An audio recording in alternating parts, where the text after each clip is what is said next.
Okay, could somebody please confirm you can hear me? I can hear Can you. hear you, Professor. Let me share my screen.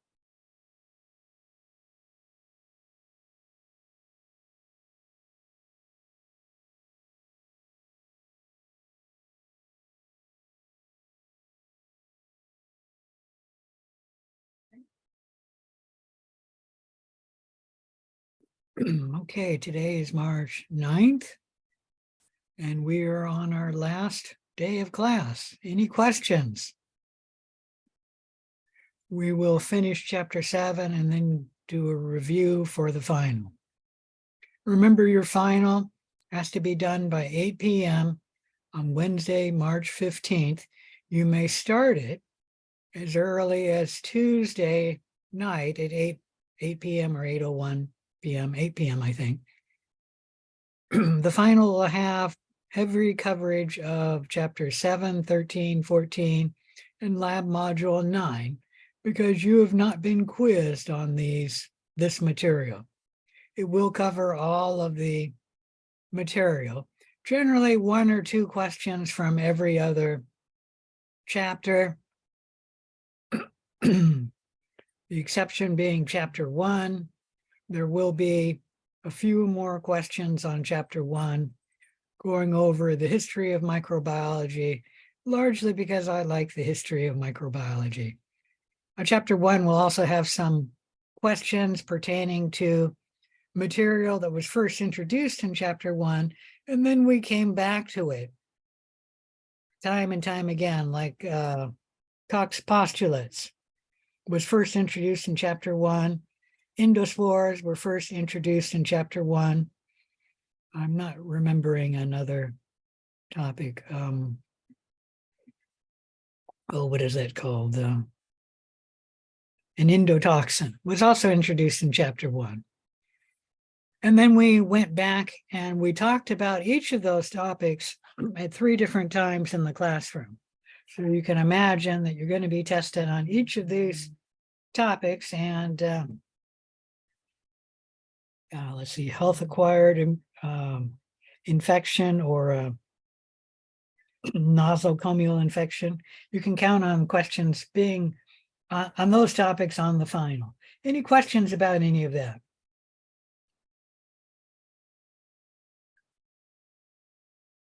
All right, no questions. Let's move on then to chapter 7.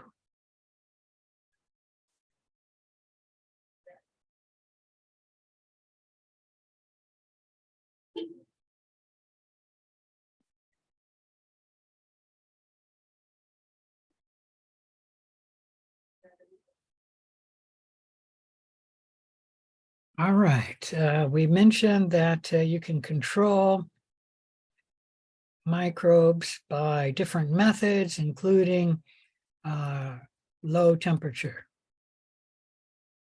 which does not generally kill them. Freezing will kill maybe about 50% of microbes, but 50% will be alive. So even E. coli can survive freezing. Although freezing does stop all parasitic, like eggs, parasitic eggs, like a parasitic worm. High pressure can be used against microbes too. Transfers pressure evenly throughout a liquid, killing vegetative bacterial cells. We usually use high pressure to preserve color, flavor, and nutrient value, such as when we use high pressure to sterilize juice. Endospores are resistant to high pressure, and they will survive high pressure. Fortunately, most endospore forming bacteria would not be on fruit juice, for example, or on fruit. So it doesn't tend to be a problem. And while the, is that going to be true? While the endospore is in the fruit juice, as long as it's capped and sealed, I think the endospore will not germinate. It will not germinate until you open the bottle.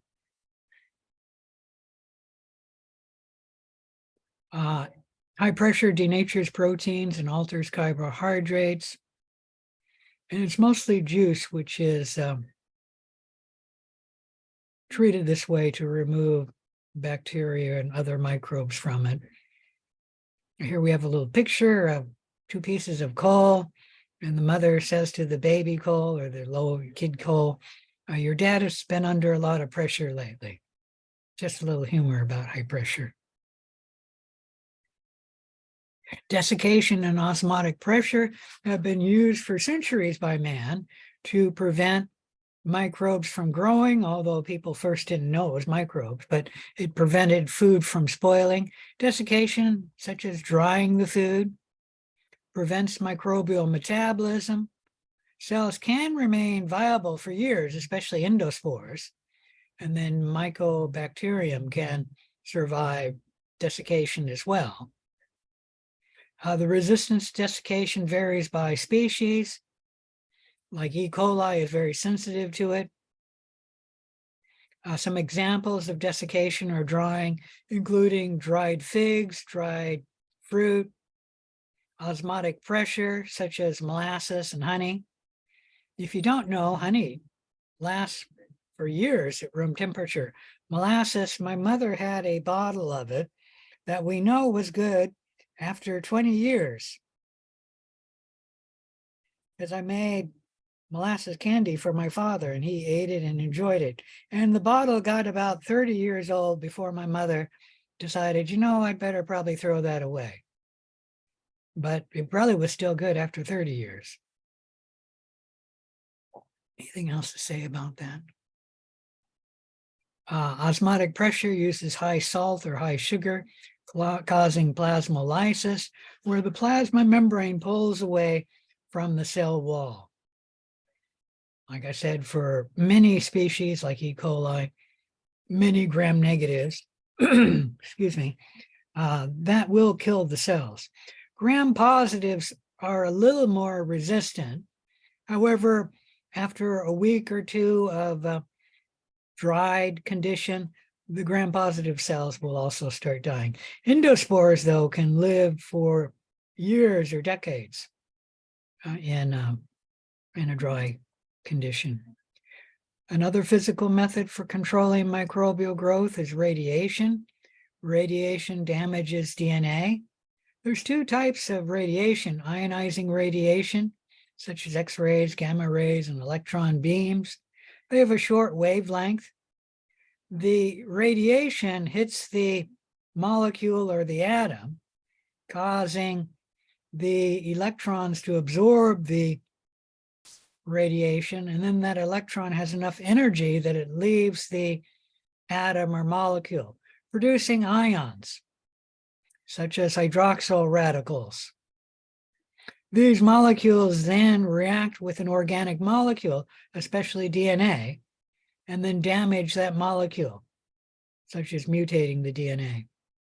We do use ionizing radiation to preserve food, pharmaceutical, and medical supplies. If you have some food that has moisture in it and it's on the shelf, the reason why it's not spoiling is because it's been irradiated. I suppose if it was cooked and then vacuum sealed, that would also keep it from spoiling. But most of the food on the shelf that has moisture in it that doesn't spoil is irradiated.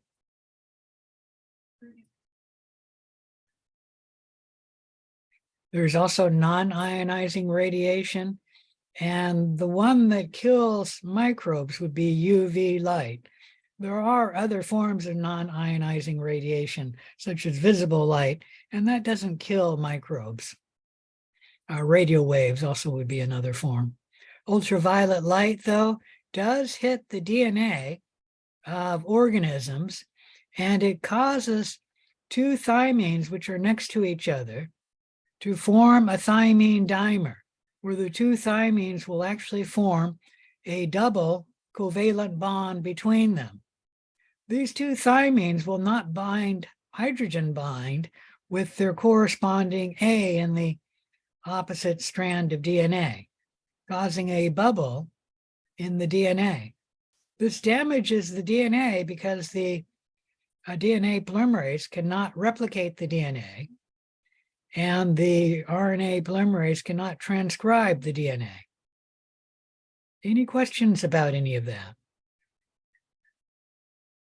Microwave radiation is a form of non-ionizing radiation. It does not kill cells by, I don't know, radiation exactly. Certainly thymine dimers. How it does kill cells is it can heat the cells, and then the heat can kill the cells. So if you microwave something, it's not the microwaves killing the microbes, it's the heat that is generated by the microwaves that will kill the cells. There's a summary of the different methods for controlling microbes. We talked about it. You don't have to memorize this table, but you should know the different categories of like heat that can kill cells. You don't need to know the mechanism of action.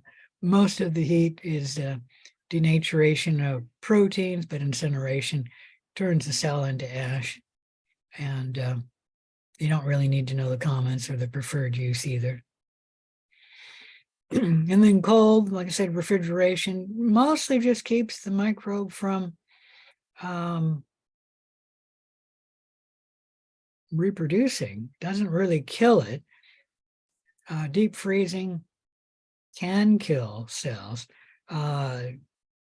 We didn't talk about lyophilization, but that's sort of like putting it in liquid nitrogen. That doesn't kill microbes. High pressure desiccation, osmotic pressure can kill cells, and then radiation. Let's talk about the chemical methods that can kill microbes. There are few agents that actually achieve sterility.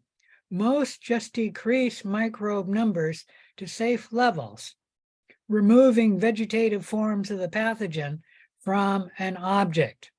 So a disinfectant would use a chemical, and it doesn't really sterilize the object. It just removes vegetative forms. Few chemicals can kill endospores. And that's why we say they do not sterilize the object. Like when you bleach your toilet, you will not kill at least all endospores. You might kill a few, but most endospores would survive that treatment. And that's what a disinfectant does. It doesn't sterilize the object. So disinfection is the destruction of vegetative pathogens. There are a number of factors related to an effective disinfection. First, you have to have the correct concentration of the disinfectant. If you don't use enough bleach, you won't disinfect the object. And bleach is pretty strong, so you do usually want to dilute it. I don't know what you dilute it to. But you don't use straight bleach, you usually dilute it. But time is important. The longer time will give you more disinfection. So if you have a whole lot of microbes, you need to disinfect for a longer period of time. That was one of the purposes why when hospitals used to use iodine, they would just coat the patient in the area they were going to do surgery with iodine. And then the iodine would stay on the skin for a long time. And that would give the antiseptic, in this case, the time it needed to kill the disinfectant. pH can affect the disinfection. Generally, more acidic pH is generally better at improving the disinfection. The presence of organic matter can also decrease the disinfection. Like bleach will be inactivated by a lot of organic matter. And organic matter is often found in clinical situations. There are different types of disinfectants. You should know phenol and phenolics is a type. Biphenol is a special type of phenol. Biguanides, halogens, we'll talk a little bit about that. Bleach and iodine fall in the halogen category. Alcohol, like isopropyl alcohol, it's a weak disinfectant. I would call it more of a germicide. but it does kill some microbes. We'll talk a little bit about that. Heavy metals, this has become in favor again because the microbes are becoming antibiotic resistant. So heavy metals are starting to be used more often, like in the hospital setting. For a long time, this was not used because there were better agents. And then heavy metals are, of course, toxic to human if you get it internally. But like on the surface of the skin, they now put heavy metal in dressings to keep like a Band-Aid dressing, to keep the wound from getting infected. Surface active agents like surfactants, that would be things like soap and detergents. And they have agents now which are much better, surfactants, which are used in the hospital setting. We'll talk a little bit about them. Chemical food preservatives is another topic, like nitrate put into usually meat to help it from spoiling.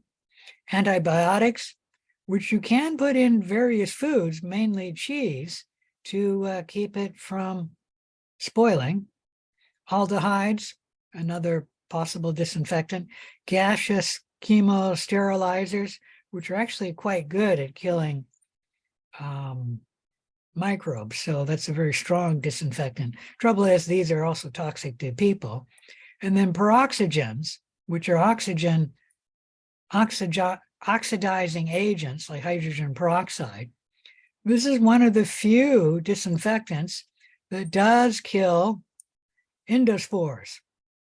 Gaseous agents can also kill endospores, although you need a long exposure time for gaseous agents to kill endospores. This table is telling you a little bit about the different agents, their mechanism of action, the preferred use. It's really something more just for interest for you. You do not need to memorize all of this table, although memorizing part of it wouldn't hurt. But I think that's the same table. Comparing the effectiveness of various antiseptics, tincture of iodine is fairly effective. This is iodine that we put on people's skin. And after only 20 seconds, you have the percentage of bacteria surviving down to 60%. And after, I don't know, about 90 seconds, only 10% of the bacteria are surviving. Compared to soap and water, washing your hand for 120 seconds, that's 2 minutes, which nobody washes their hands for that long. You're only killing about 10% of the cells. So soap and water is not a very good disinfectant. It doesn't really sterilize, certainly doesn't sterilize at all, and it's a real weak disinfectant. The advantage of soap and water is it washes away the dirt and grime, as well as some of the microbes on your skin. So that's why soap and water helps, and it reduces the number of microbes to, I don't know, safe enough levels so that we will be okay when we're exposed to what is left on our hands, like when we eat. Any question about that? But soap and water would not be a very good disinfectant. Any question about any of that? There are microbial characteristics that come into play with microbial control. This is a simplified hierarchy of the relative resistance of major microbial groups to chemical biocides in general. Let me blow this slide up. So the most resistant of the microbes would be a prion. To kill a prion, which maybe kill isn't the correct word to use here, to inactivate the prion, you have to incinerate it to something like 1,000 degrees. And I think it's 1,000 degrees Fahrenheit, but it could be 1,000 degrees Celsius. That's extremely high temperature. Okay. prions are very difficult to kill, and simply baking them, even baking them for an hour or boiling them, would not kill a prion. And it's a good question to ask, why are prions so resistant to almost all disinfectants? And I don't have an easy answer for that. Endospores, and nobody does, by the way. Endospores are the next most resistant. They are just resistant to almost anything you can think of. There's only one thing that they're not resistant to, and I'll talk about that in a minute. They resist radiation, they resist heat, they resist desiccation, and they can live in heat or desiccation for centuries. Mycobacteria is another cell which is resistant to many antimicrobial agents. They have the mycolic acid in their cell wall, preventing the antimicrobial agent from getting to the bacteria. The only agents that can kill mycobacteria are an agent that can get through the mycolic acid, and that would be something that can get through a lipid. So a lipid-soluble antibiotic, we do have a few, like streptomycin, can easily kill mycobacteria, but other antibiotics can't get through the mycolic acid. And then the same with something like bleach. It would have a hard time getting through the mycolic acid. So bleach isn't very good to use against mycobacteria. The cystiprotozoa, the next most resistant. Vegetative protozoa, gram-negative bacteria, they're a little more resistant than gram-positive bacteria, which are the second most sensitive because of their outer membrane on the cell wall, preventing agents from getting into the cell and killing it. Fungi, including fungal spores, viruses without envelopes, they're a little more resistant than viruses with lipid envelopes, meaning envelopes, than gram-positive bacteria. And then the most sensitive to any antimicrobial agent, viruses like lipid envelopes. That's why even hand washing is good at killing COVID-19, and certainly alcohol, which isn't a very good disinfectant, is good in killing COVID-19 because it has a lipid envelope, and it's the least resistant of the microbes to a disinfectant or antiseptic or some antimicrobial treatment. I'm going to say a little bit more about that. Oh, just room temperature at a day can kill a virus with a lipid envelope. The virus has to be on something that's porous, but like paper or cardboard or cloth. And then the virus will die in a day at room temperature if it has a lipid envelope. Any questions about any of that? So biocides tend to be more effective against gram-positive bacteria than gram-negative bacteria. The principal factor is the cell wall, and the porons can be highly selective for molecules, keeping certain molecules out of the cell. I already mentioned mycobacteria exhibits greater resistance to normal biocides because of their mycolic acid. And then by bacterial endospores, there's only a few biocides that actually work against endospores. I already talked about that and that and that.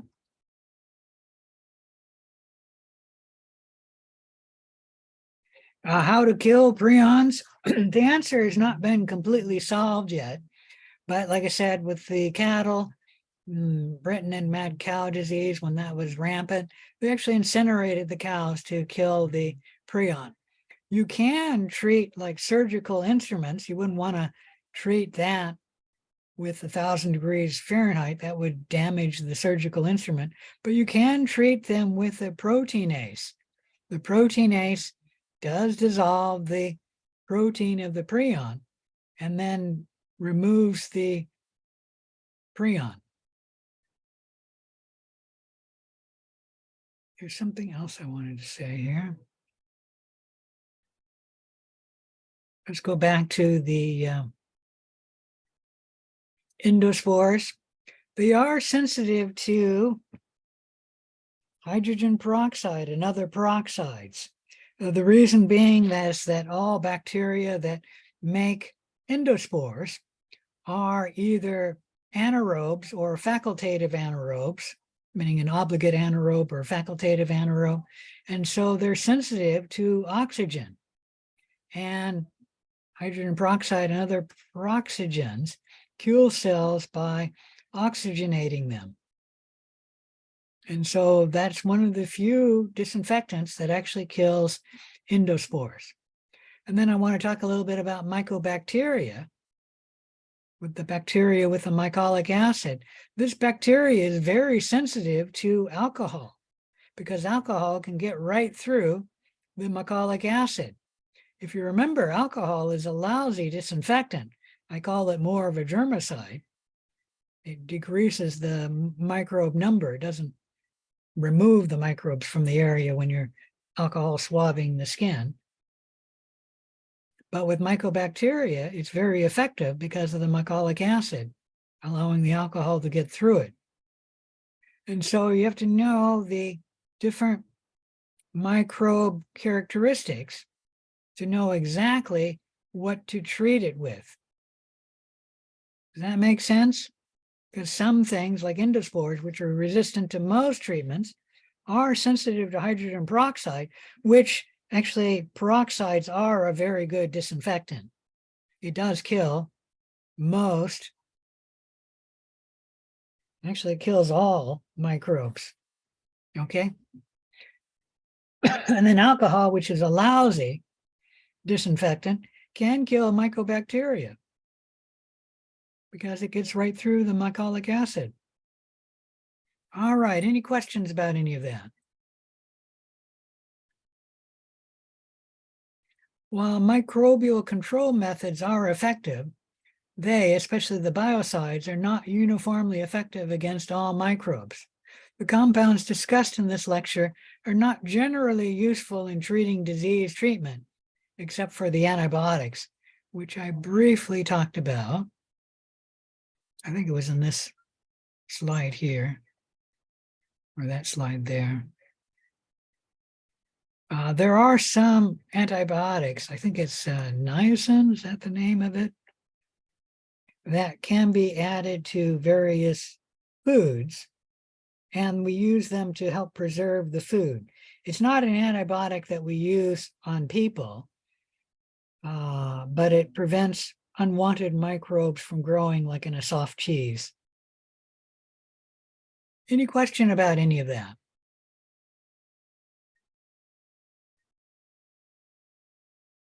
All right. If no questions, that's it for chapter 7. Like I said, it's kind of a fun and easy chapter. Most people know about antiseptics and disinfectants.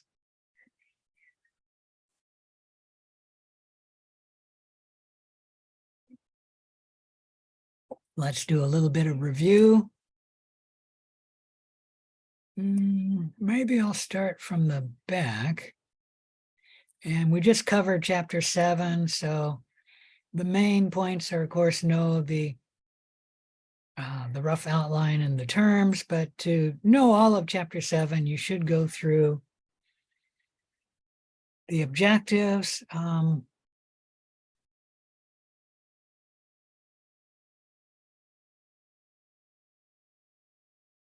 Or the different types of disinfectants and how they work.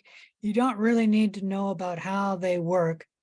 And if I remember correctly, the only disinfectants that I'll ask you questions about will be chlorine and maybe iodine. I don't think I use any of the other agents. Well, I do talk about heat, how heat kills. So know about heat too. And I guess you should know a little bit about pasteurization.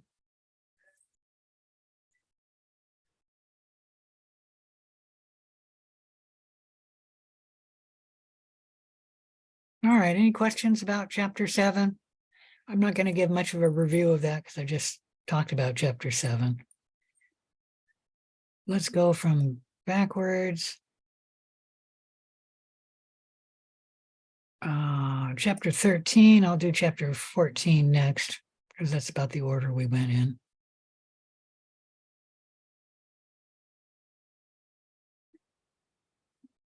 You should know about viruses, the different parts of the virus, like the capsid, the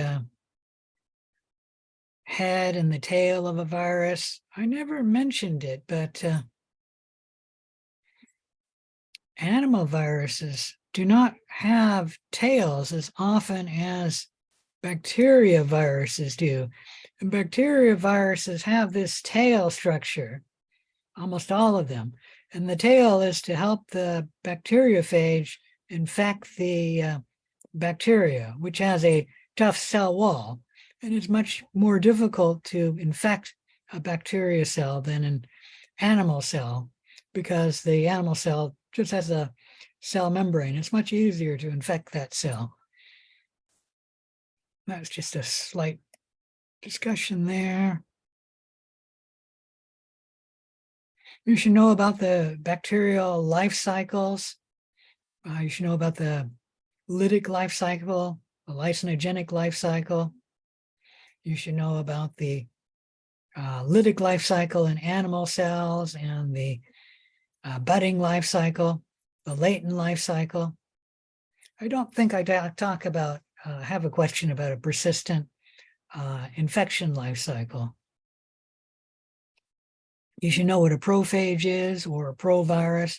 Prophage, when the DNA of the virus inserts itself into the host chromosome of the cell. A provirus, when an animal cell inserts itself into the host cell's DNA.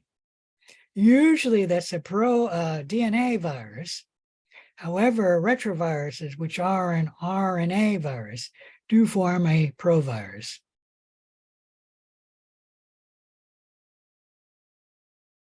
You should know about prions and viroids. So understand the characteristics, the structure, and the classification of viruses. I already talked about viral multiplication. And lastly, you should know about prions and viroids. Viroids, you just need to know only infect plant cells, not animal cells. And prions are proteinaceous infectious agents that actually replicate by coming up to a normal cellular protein and then causing that protein to change its folding pattern into the prion folding pattern. And the two proteins, the prion form and the normal form, have the same sequence of amino acids. So it's the same protein, it's just in a different folding pattern. You should also know that prions are very difficult to kill, and we discussed that in chapter 7. All right, any question about that? You should know that viruses are inert when they're outside their host cell, and then they use that host cell to multiply using multiple molecules within the host cell. You know about the host range of a virus. Most viruses only infect one or a few species, like HIV. You know about the size of viruses. You know viruses can be either DNA or RNA, and they can be double-stranded or single-stranded. You know about the capsid and the envelope. Let me go through anything else. You know about viral virus T4, bacteriophage T4, because it's the most studied virus. You should know about viral taxonomy, the names we call them.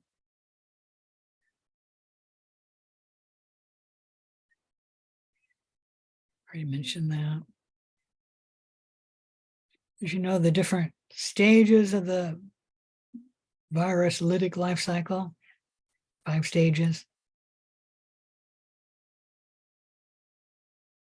You should know the lysogenic life cycle. And you should know that a virus which is lysogenic, once it infects a cell, it immediately have to choose before going further, whether it'll go and join the lytic life cycle or enter the lysogenic life cycle. If it enters the lysogenic life cycle, the virus will integrate into the host cell's chromosome, and then the two will live in symbiosis for as long as the virus remains in the lysogenic life cycle.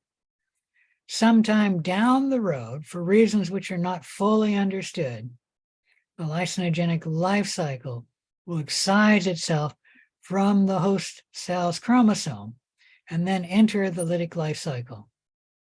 And that's just the way a lysogenic life cycle works.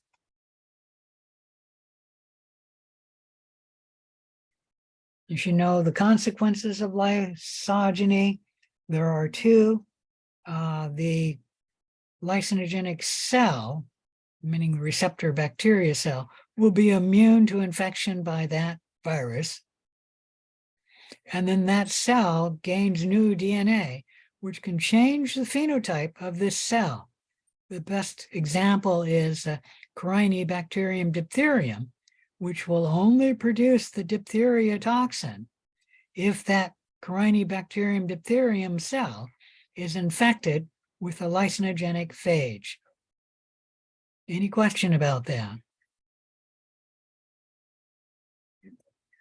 You should know that animal cells replicate generally similar to bacteria cells, but there are some differences. The most important difference is an animal virus can replicate in the nucleus or in the cytoplasm. An RNA virus, by rule of thumb, replicates in the cytoplasm, RNA animal virus. One exception is the retroviruses. An animal DNA virus will replicate in the nucleus. And a bacteriophage has to replicate in the cytoplasm.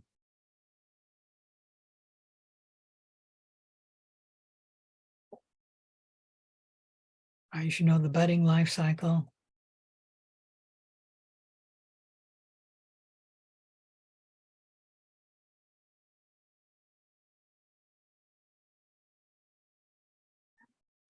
Maybe you should know about how an RNA positive strand or a negative strand replicates. It makes a template of itself and then uses that template, not a template of itself.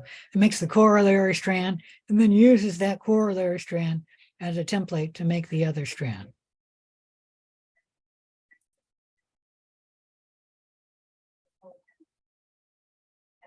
All right, you should know that retrovirus contain the enzyme reverse transcriptase, which makes, in 2 steps, double-stranded DNA from an RNA genome of the virus.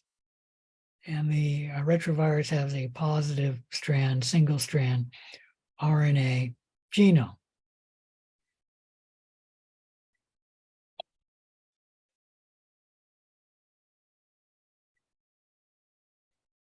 All right, you should know a little bit about coronaviruses because we're currently in a pandemic of COVID-19. The coronavirus, we're currently in the pandemic too. We've been exposed to coronaviruses for a long time, probably as long as humanity's been around. And generally, coronaviruses hit children, causing colds. Coronaviruses are one of the they're the second most common cause of the human colds. The number one is the picornaviruses, which is just causes more human colds. But there's 3 families of viruses that cause human colds. The third being a DNA virus, adenovirus. So we've been exposed to coronavirus for a long time. There was initially some question about whether exposure to a cold coronavirus would help your immune system against COVID-19. So far, they've never found any support for that theory. Of course, that could always change in the future, but at least initially, they didn't find any support for that.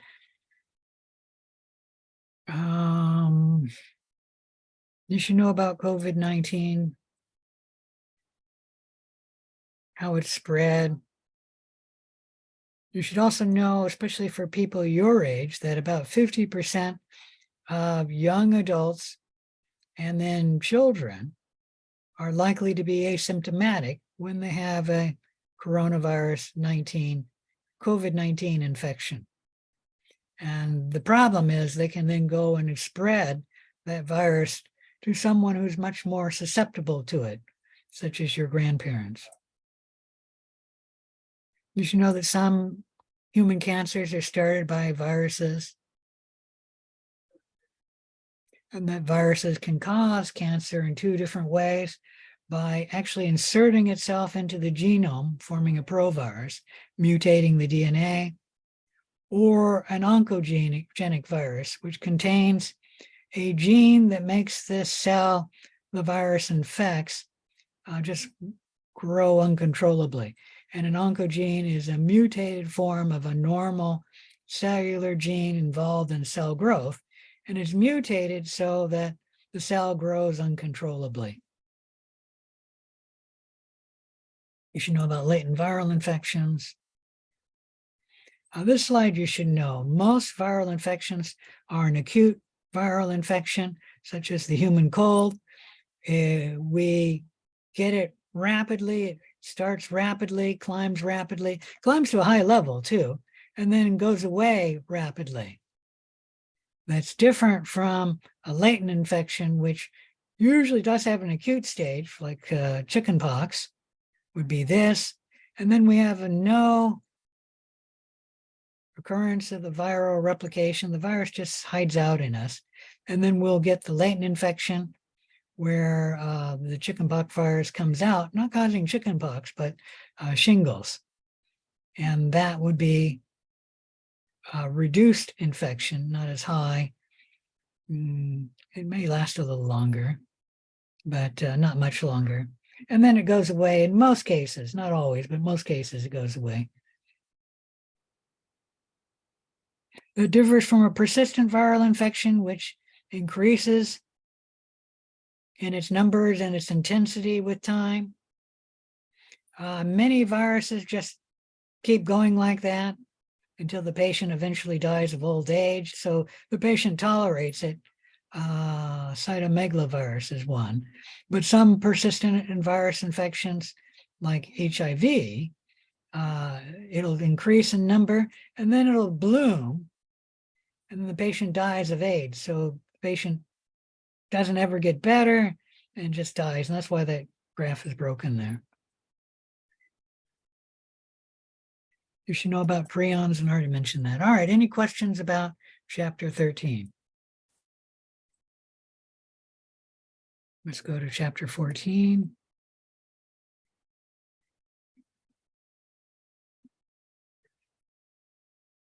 So you should understand the principles of disease and epidemiology. If you know the terms for this chapter, you know about 50% of the terms. So, 50% of the chapter. So learn the terms.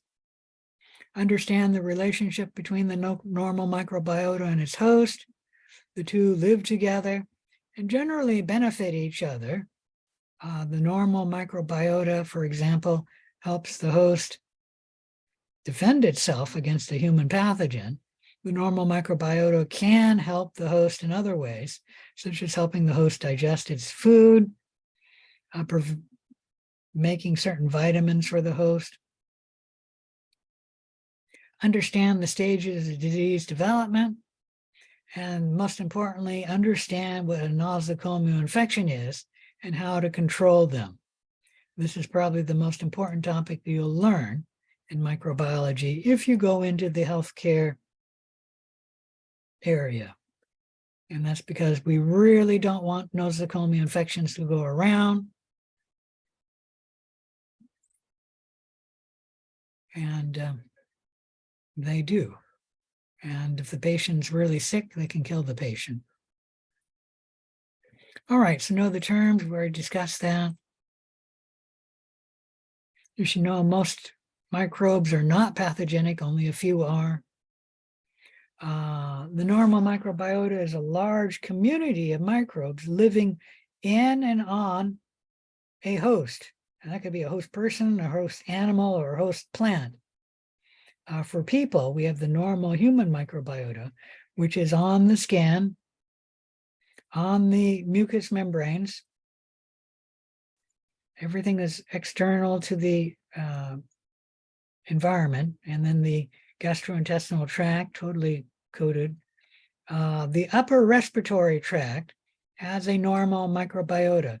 The lungs, deep in the respiratory tract, do not usually have a normal microbiota.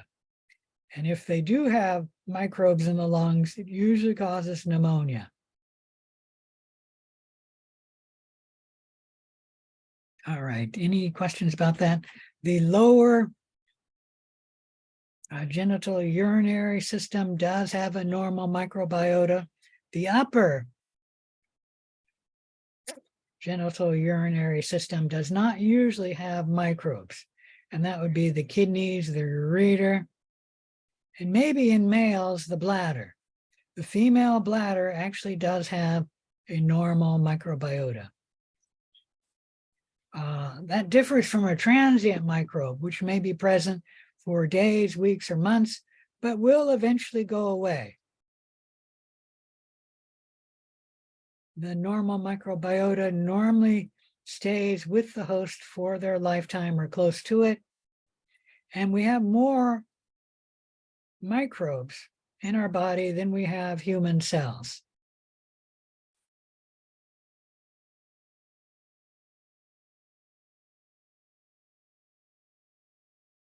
Talked about that.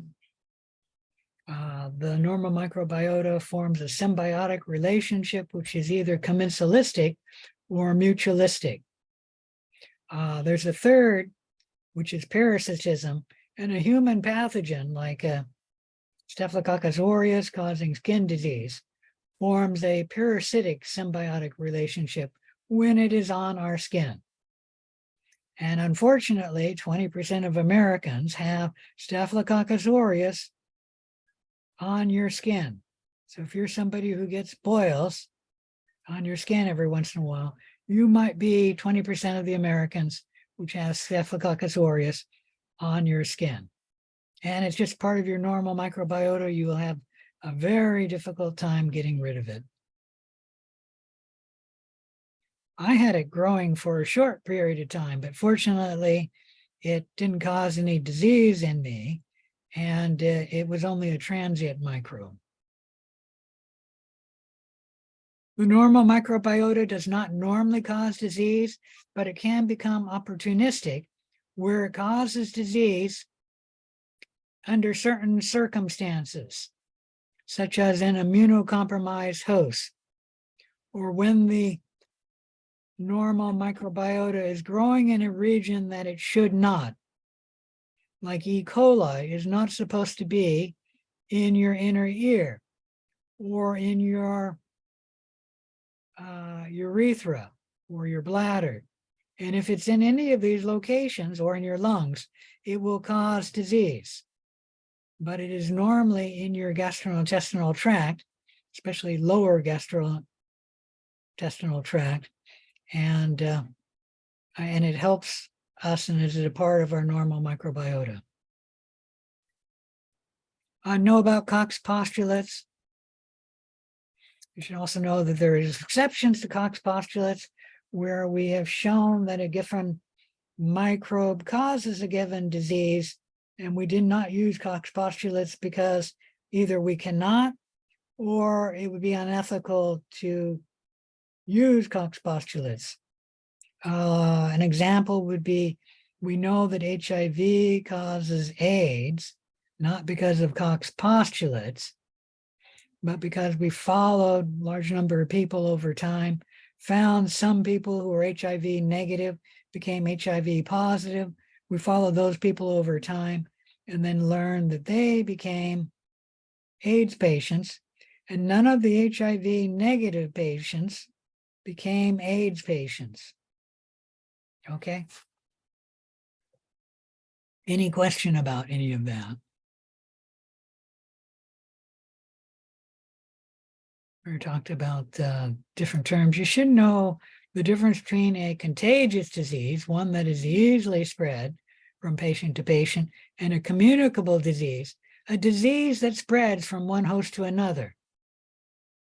So all contagious diseases are communicable, but not all communicable diseases are contagious. Tuberculosis is an example of a communicable disease, which is not contagious, because tuberculosis does not spread easily. You usually have to have long-term exposure to get tuberculosis. Another one would be the diseases that cause leprosy. You need long-term exposure. So it is communicable, not contagious. You should know about incidence and prevalence, and then there's the terms. More terms. Know all the terms for this chapter. We already mentioned that one. You should know about patterns of disease, how a disease moves from a reservoir to a susceptible host, and that the pathogen has to injure the host in order for the host to get a disease. If the pathogen does not injure the host, they may carry the pathogen, but they will be asymptomatic. I guess you could argue, those of you who have had COVID-19 and were asymptomatic, it was not damaging your system. There are predisposing factors to getting a disease. You should know that students often are under fatigue because they party too much or they're up studying too late, and that makes you more predisposed to getting a disease. There are other factors like a shorter urethra in females, inherited traits such as sickle cell anemia, the climate and the weather. I think everybody knows that colds and flus, as well as COVID-19, are more likely to spread in the winter. Age predisposes you to getting disease. Your life cycle, like smokers are much more likely to come down with a respiratory disease than a non-smoker.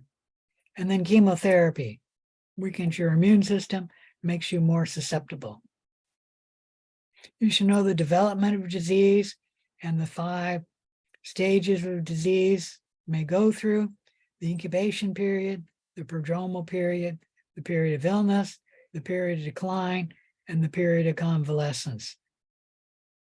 These are the 5 stages of disease, and whenever you're in one of these stages, you are communicable. Okay? Although early in the incubation period, you're not communicable, but late in the incubation period, you are.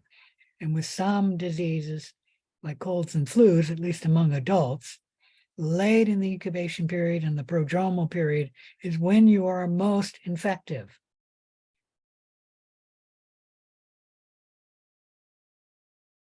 Any question about any of that? You should know the reservoirs of infection, and then how disease can be transmitted, different types, contact transmission, like direct, indirect, being carried by the baseball, and then droplet, which I'm not going to test you on just because the distinction between, is it 6 feet and non-6 feet, is an arbitrary distinction in my mind. You know about vehicle transmission and vector transmission. Vehicle transmitted by an object, vector transmitted by an animal. Know about nosocomial infections and that they happen to patients in a hospital or hospital-like setting, and a large number of people get them. Where do I have my numbers here? Right there. There's another place too. 5 to 15% of all hospital patients acquire a nosocomial infection. That's about 2 million people per year in the United States, 20,000 deaths. These numbers are probably a little bit high because hospitals have been doing a better job, nosocomial infections have actually fallen in the United States down to recently, in the last couple of years, down to 5% of patients getting them. But still 5% is a fair number of patients. And that would mean about 1 million people per year in the United States are getting them. And so probably the deaths have fallen too. Maybe the deaths haven't fallen as much though. I was going to say about 10,000 per death, but my guess is the deaths are happening to people who are close to death anyways, and that's why the nosocomial infection kills them. So it may not have dropped as much, down to 10,000, but it probably isn't as high as 20,000. Any questions about nosocomial infections? Happens because 3 things in the environment. Microbes are present in the hospital. Of course, microbes are everywhere, but they're in the hospital, and they're more likely to be found in a hospital because that's where sick people are. The patient is compromised. They went to the hospital for a reason. And then there's a chain of transmission within the hospital.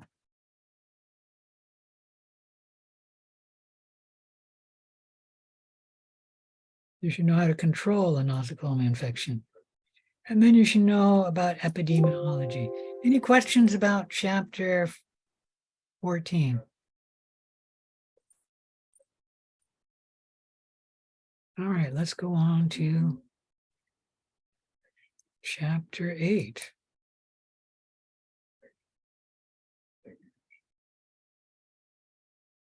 We'll be quick through this now because you've already been quizzed on these. Oops, what did I do wrong? I think I made a new folder instead of opening chapter 8.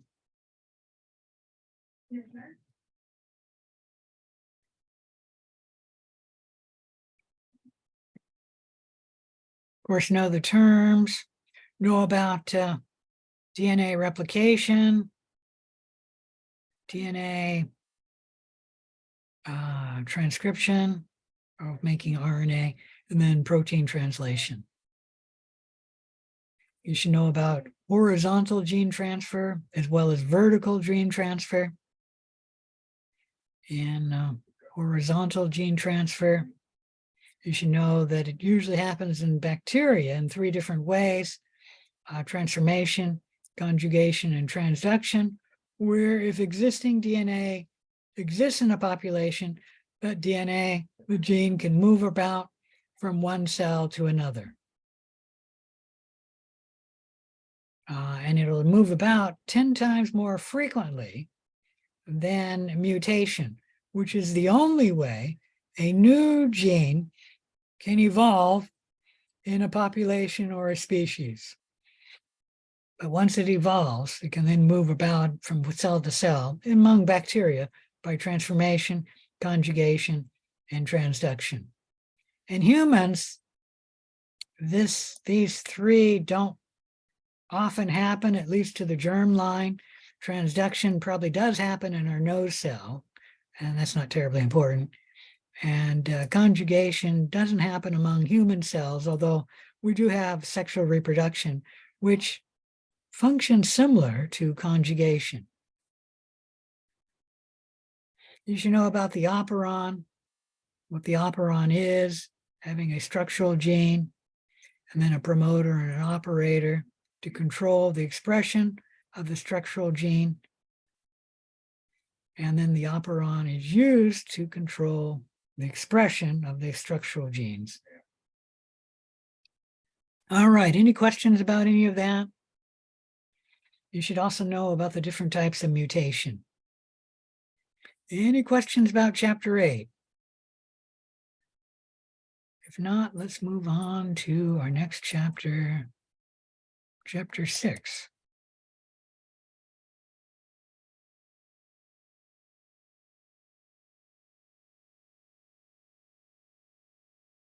You should know what psychophiles, psychotroph, mesophiles, thermophiles, and hypothermophiles are, you should also know that all human pathogens are mesophiles. You should know the oxygen requirement of bacteria. I'm only seeing one here. Why is that? So you should know that a cell that cannot be exposed to oxygen is an obligate anaerobe.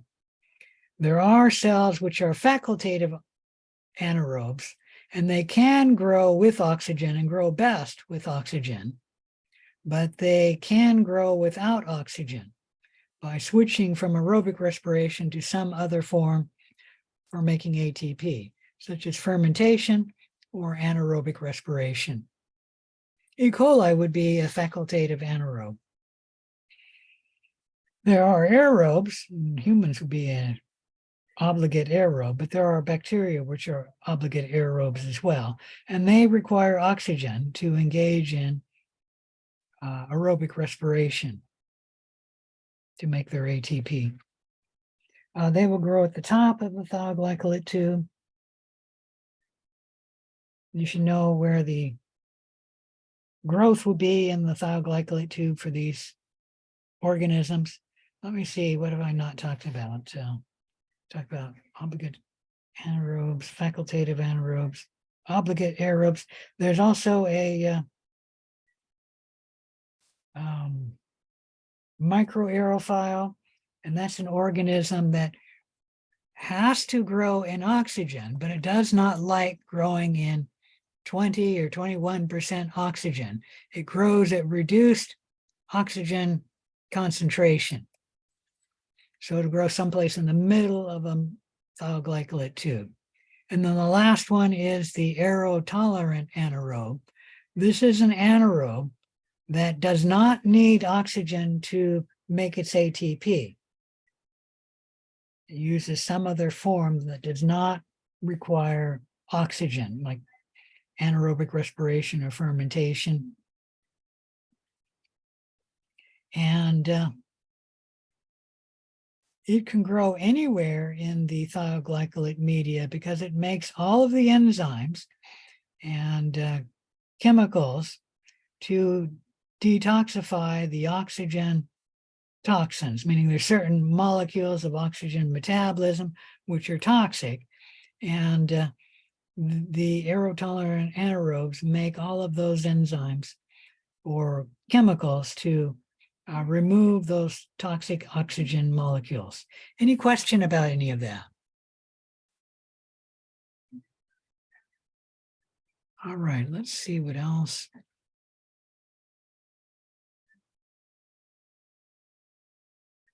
You should know about aerobic respiration, how many ATP you make at each stage of aerobic respiration, 2 in glycolysis, a net gain of 2, 2 in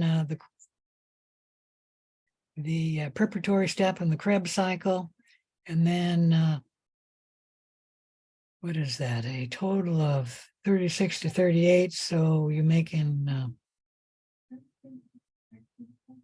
the ERT, the electron transport system. You make 32 to 34 ATP in the electron transport chain, depending on what cell you are. Most human cells make 2 less ATP than microbes, but there are 3 human cells, the heart, the liver, and the kidneys, which make the same number, 38 ATP from aerobic respiration as prokaryotic cells. You should know how bacteria divide. Most of them divide by binary fission, where the cell literally splits into 2, but there are some microbes that grow by reproductive spores, just a few species, and then a few that grow by budding, where a bud will grow outside of the parent cell. You should know what reproductive spores are and how they differ from endospores. An endospore is not reproduction. One cell will make one endospore, and then that parent cell will die. So it's not reproduction. One cell will make one endospore. Reproductive spores is reproduction because one parent cell will make something like 4 reproductive spores. And one cell will then become 5 cells. The original parent cell survives, and the 4 reproductive spores. Endospores are a survival strategy that the cell, the bacteria cell, engages in when the environment becomes detrimental. Most endospores are formed in only 2 families of bacteria, and that is Bacillus and Corynebacteria. Is that right? Or is it Clostridium? Clostridium, sorry, family Clostridium. All right, understand the various requirements for cells for growth. Understand the 4 phases of growth. Let me go through that one. I can find it.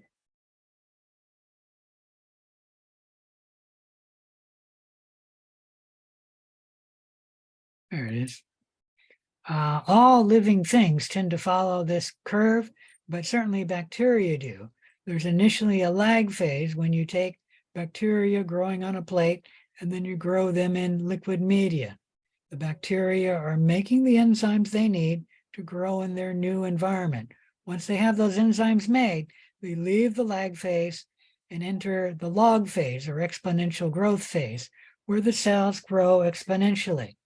They do that because initially there's lots of room, lots of nutrients, and very few waste products around. That growth will eventually slow because there's less room now. There's lots of cells around, less room. There's fewer nutrients around, and then there's more waste products around.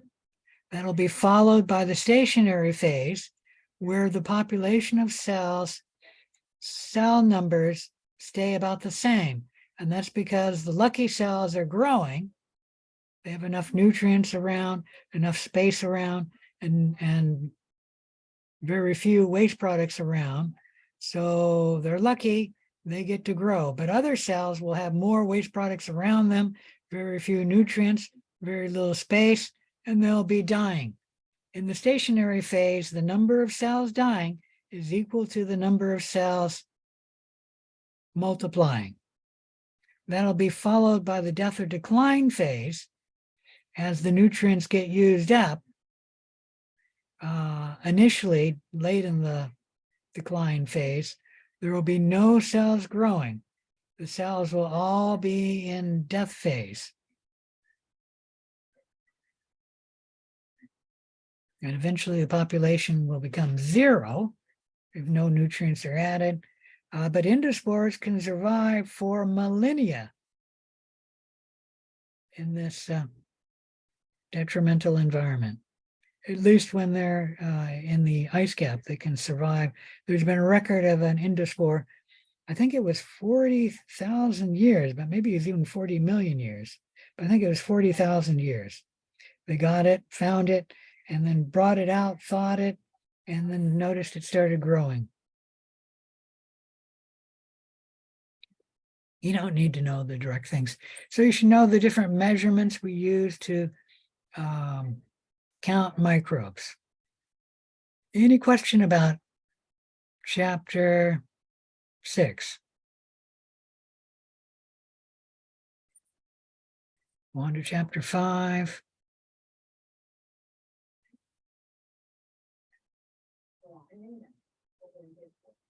You should know what metabolism is, and that can be separated into 2 parts. Catabolism, decomposition reactions, where a larger molecule breaks down into smaller molecules, releasing energy. And anabolism, biosynthesis reaction, where smaller molecules are combined together to make a larger molecule. This requires energy to be added to the system. Like when you make a protein from amino acids, you're adding the amino acids, and that requires energy for that reaction to occur. Catabolism, human cells only have two catabolic reactions which can make ATP, and that is aerobic respiration and fermentation. There are no other catabolic reactions that humans have that make ATP. And I mentioned this slide is an oversimplification because the humans only have two catabolic reactions which make ATP. Even green plants, which have more reactions to make ATP than animal cells, are limited. Most catabolic reactions, the vast majority, do not make ATP. Any question about any of that? All right. You should know about metabolic pathways. You should know about the collision theory. You should know about enzymes. You should know the important coenzymes, at least NAD plus and NADP plus, because we discussed these two coenzymes with aerobic respiration.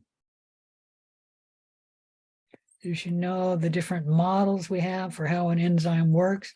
This is showing you the lock and key model, where a key specifically fits one lock, sort of like a substrate fits one enzyme. And then the products are made so that the product comes off of the enzyme, substrate comes off the enzyme. And then that enzyme is then now free to bind to more substrate. The lock and key model, the hand in the glove model, where the enzyme changes its shape once it binds to the substrate. And then it's even better to say the shapeshifter's hand in the glove model, where the shapeshifter's hand does change its shape to fit the glove, and the glove changes its shape to fit the shapeshifter's hand. And that's actually the way enzymes work. You should know the various factors that influence enzyme activity, especially denaturation of the enzyme. You should know the different temperature and pH, have an optimal temperature and optimal pH, or when the enzyme will be most active. You know about inhibition. There's two types, competitive and non-competitive inhibition. You should know about feedback inhibition. I don't think I'm asking you about ribozymes, but you should know about that. I think I already mentioned these, but if I didn't, you should know about the photoautotrophs, the photoheterotrophs, the chemoautotrophs, and a chemoheterotroph. We are a chemoheterotroph. We get both our energy needs and a carbon from a molecule, an organic molecule, such as glucose. Many chemoheterotrophs are that way, but they don't have to be. You can have a chemoheterotroph getting its carbon from an organic molecule like glucose, but getting its, is that right? No, getting its energy from an organic molecule like glucose, but getting its carbon from CO2? No, that's not right. That's a chemoautotroph. Sorry, I'm losing it here.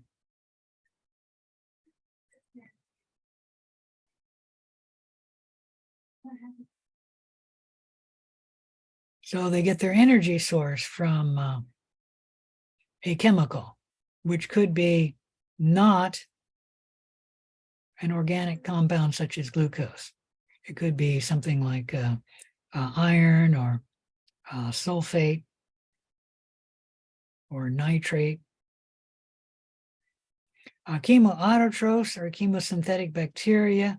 They get their energy needs from a chemical compound. It could be inorganic. And then it gets its carbon source from CO2. Iron oxidizing bacteria, which you've all seen in the tank of your toilet, is an example of a chemoautotroph. Photoautotrophs should be easy for you. The green synthetic bacteria and green biosynthetic plants are photoautotrophs, getting their energy needs from light and their carbon from CO2. There are photoheterotrophs. I don't think I asked about them, so I'm not going to talk about them.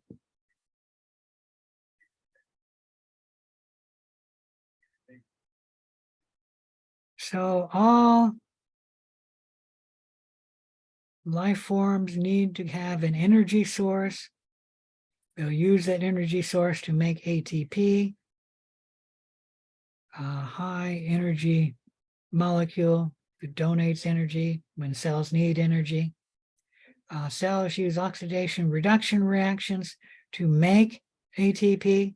Oxidation is the loss of an electron. Reduction is the gain of an electron. So B becomes reduced, A becomes oxidized. And you can remember that by Leo the lion goes grr. You should know about aerobic respiration, often called cellular respiration. I tend not to use that term because only aerobes engage in cellular respiration. So they're meaning aerobic respiration when they use that term. You should know the equation for aerobic respiration. There are three ways that cells make ATP. You can make it by phosphorylation of ADP, adding a phosphate group to ADP to make ATP. And that's called substrate level phosphorylation. You can also make ATP by oxidative phosphorylation. And this is the electron transport chain of aerobic respiration, making ATP. And then you can make it by photophosphorylation, which happens only in photosynthetic cells. Light releases electrons from chlorophyll. Let's go down to that.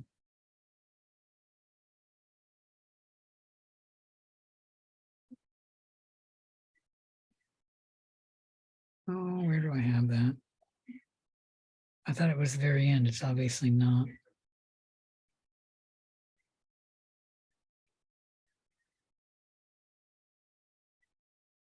I'm not finding it, so we're going to skip talking about it, but only photosynthetic cells make ATP, and I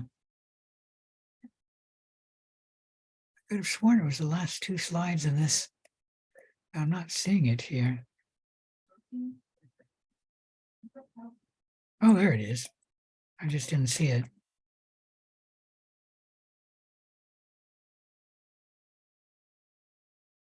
I'm on the wrong one. That's why. Ah. Yeah. I changed it to be a little simpler.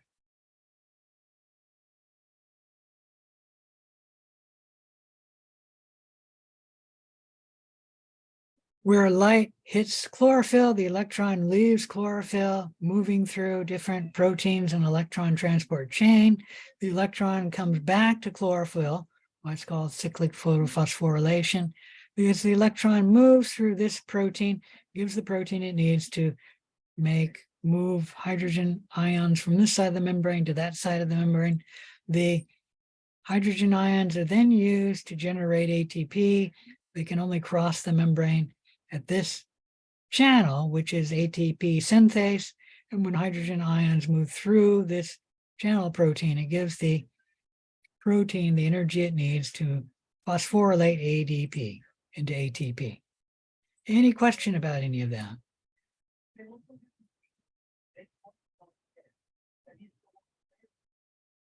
All right. Where were we? Someplace around here.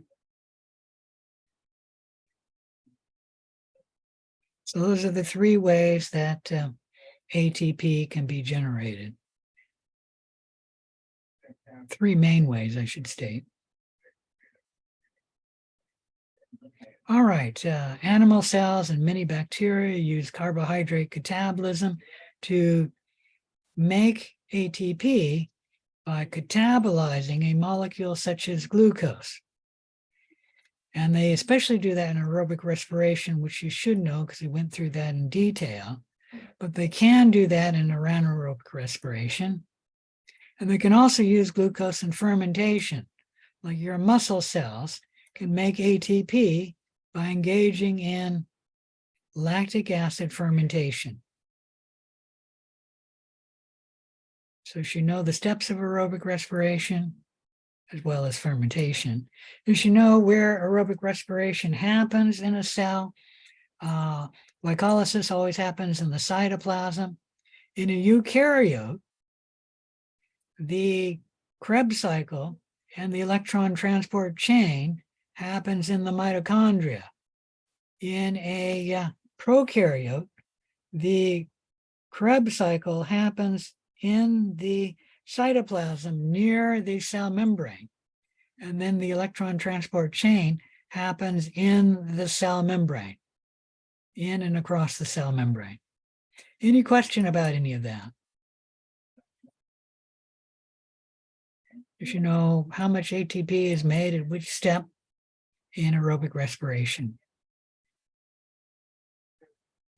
All right, any questions about aerobic respiration?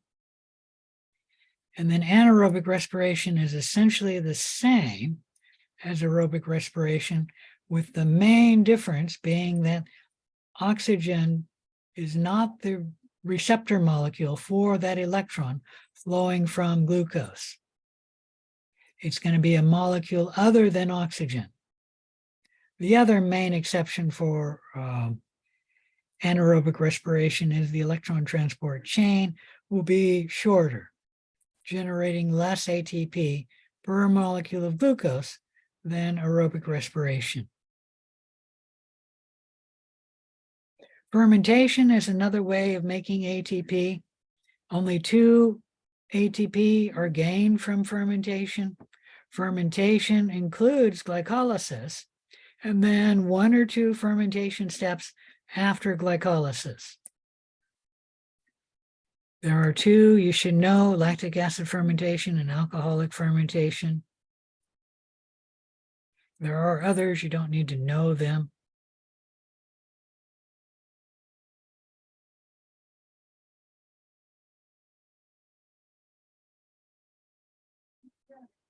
All right. Other than carbohydrates may be used in aerobic respiration. You can digest lipids and protein. It's not as easy, and a marathon runner would not digest lipids in aerobic respiration until 45 minutes into the marathon.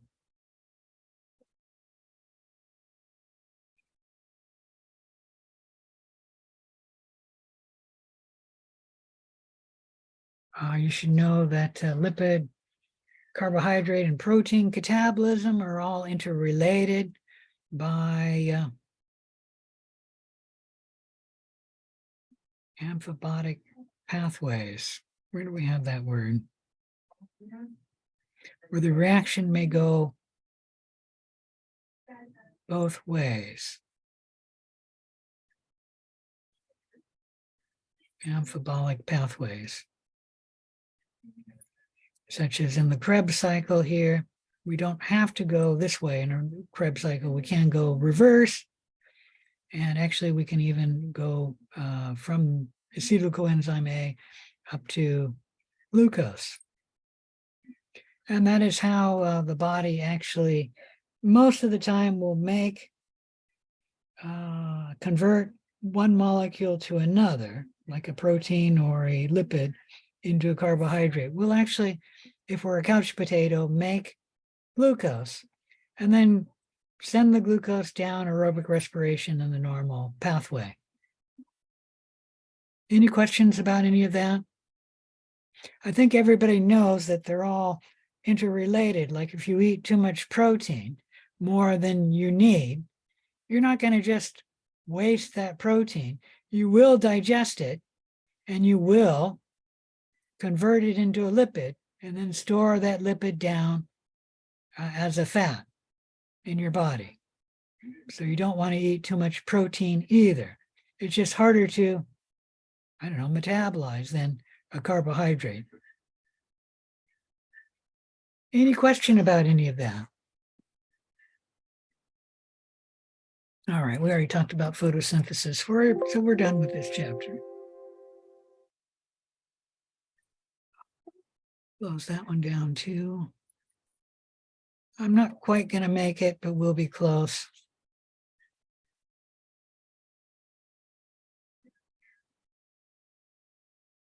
Know the terms for the functional anatomy of prokaryotic cells.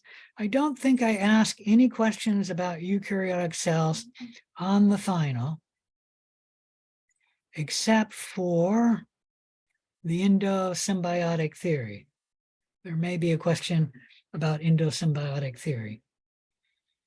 So you should know the shapes, you should already know that. And the cellular growth arrangement of both cocci and bacillus. You should know about endotoxins. You should probably know about axial filaments, a special flagella and endoflagella. You should know about the different ways that a molecule can move into the cell, such as diffusion.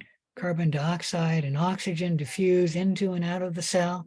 They can move across the membrane by facilitated diffusion using a channel protein, not costing the cell any energy, but then the molecule only moves from areas of greater concentration to areas of lower concentration, such as when we digest fructose, it'll move into the cell by facilitated diffusion. And then once the fructose inside the cell will equal the concentration of fructose in your gut, no more fructose will be digested. It doesn't work that way with glucose because the molecule will change from working as facilitated diffusion to working as an active transport molecule. And then all the glucose you eat will be taken up by the body and metabolized. Any question about any of that? All right, you should know about tonicity, that a cell can be in one of three tonicities. It can be in an isotonic solution, a hypertonic solution, or a hypotonic solution. You should know about inclusions and endospores. All right, any question about chapter 4? Let's quickly go through chapter 3.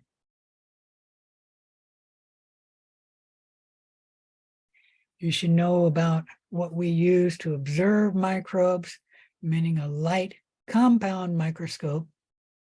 And there's a difference between a simple microscope and a compound microscope, and that the compound microscope has two lenses to magnify the object, the specimen. You should know that what resolution is and what refraction is. Refraction is the bending of light when the light changes the media it's going through. So when the light goes through a slide, when the light comes out of the slide and into the air, light will refract. And that means it'll bend, and less light will then be passed through the objective lens.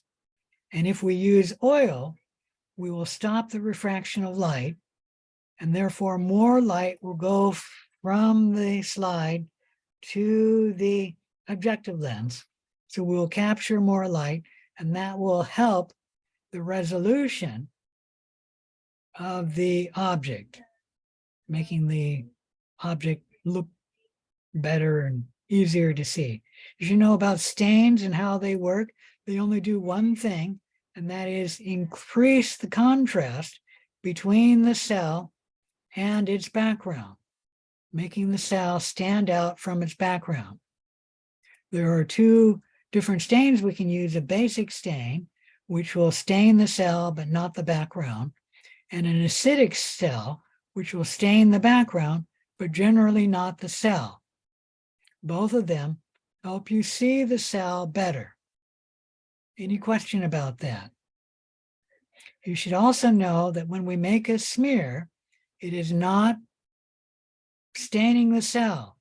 You're making a thin bacterial smear on the slide.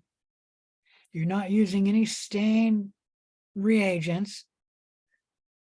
You then allow the slide to air dry. You heat fix it.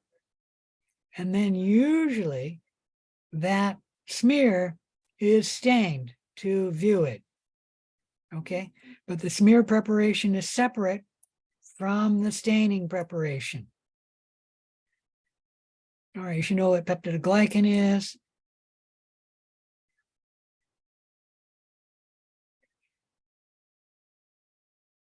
And then you should know the steps of the gram stain, its procedure, and the basis of its differential staining. Any question about chapter 3? Chapter 2 is a question I don't think I have any questions on directly from chapter 2 on the final. However, you do have to understand the terms of chapter 2 because I will be using these terms. You should also know the 4 major biological molecules, and you should be able to describe the relationship of the monomers to the polymer. And I might ask you a question, I forgot about this. I might ask you a question about what is this molecule? And it'll be one of the 4 major biological molecules, and you have to identify it. I think that's it for chapter 2. Any questions about chapter 2?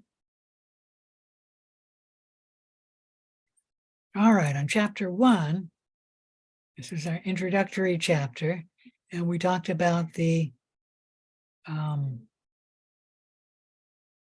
history of microbiology. I've already told you that we will ask questions about Koch's disease, Koch's postulates.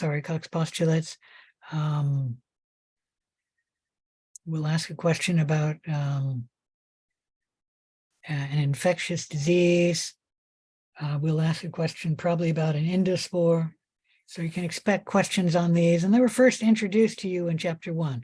We'll also ask questions about a brief history of microbiology. You don't need to know any of the dates except for the first date. Let's see if I can find that slide. And that is near here. Nope. Nope.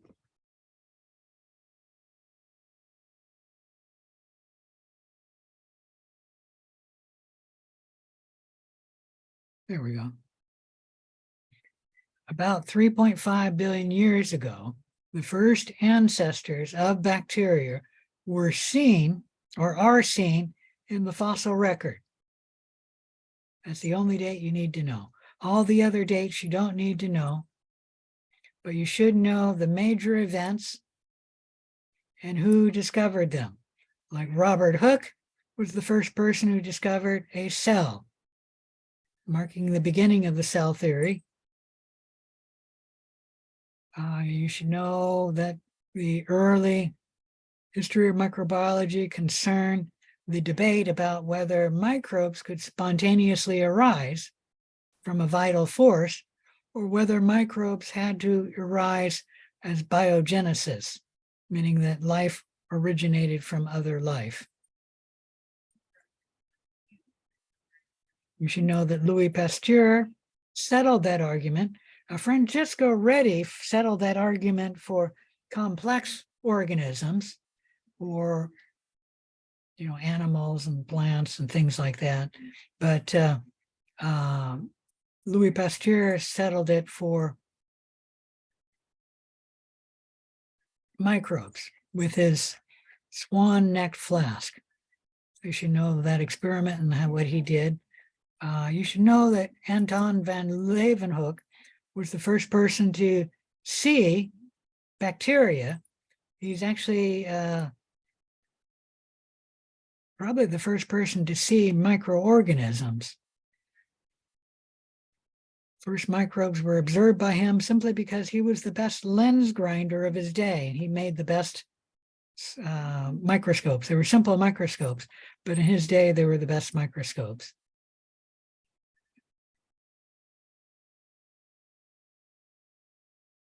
As you know, Koch invented the technique for streaking or colony isolation, which if you use it 2 times, you can get a pure culture. And it was a very easy way to get a pure culture. Louis Pasteur developed the concept of an aseptic technique, using aseptic technique to keep your pure culture from getting contaminated. Any question about any of that? There's one more I want to talk about. Well, Louis Pasteur discovered pasteurization. I should state that the germ theory of disease was not proposed by Dr. Koch, but he's the guy who proved it, in that he gave the first example of a microbe, Bacillus anthracis, which was shown to cause a bacterial disease, which was anthrax. And so he proved the germ theory of disease. He did not propose the germ theory of disease. We already talked about Koch's postulates. You probably should know Edward Jenner, the first vaccine. And there we go, Paul Ehrlich, the first person who came up with a drug to treat as an antimicrobial agent. And it's actually not the first antimicrobial agent. That would be malaria. We could treat the disease malaria with the bark of the the bark of the cinchona tree, which the bark contained quinine. That was the first antimicrobial agent. And that was actually available to European in the mid 1600s. Okay. But Paul Ehrlich came up with the first chemical we could use to treat against bacteria. And he called it a magic bullet. And I think that's it for the... No, I guess you should know Alexander Fleming, the first person to discover an antibiotic, penicillin G, made by the penicillium mold. All right, any questions about chapter 1? If not, that's it. I'm sorry, I'm a little bit late on my review here. We're a little beyond time. There is no lab though, so the good news is you don't have to show up for the lab. Any questions?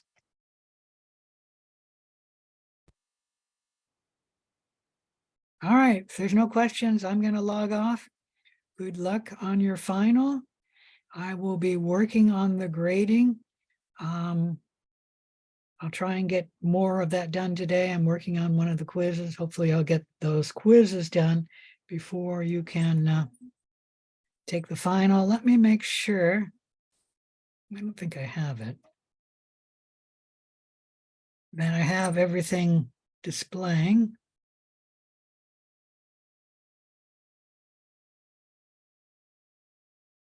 You're probably not seeing this now. Let's just go to the end and work backwards. So chapter 7, you can now see the slide notes.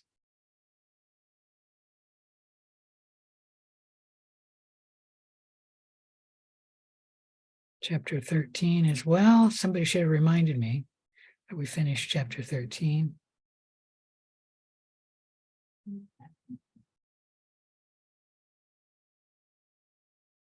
All right, any questions? If not, I'm going to log off. If you have a question.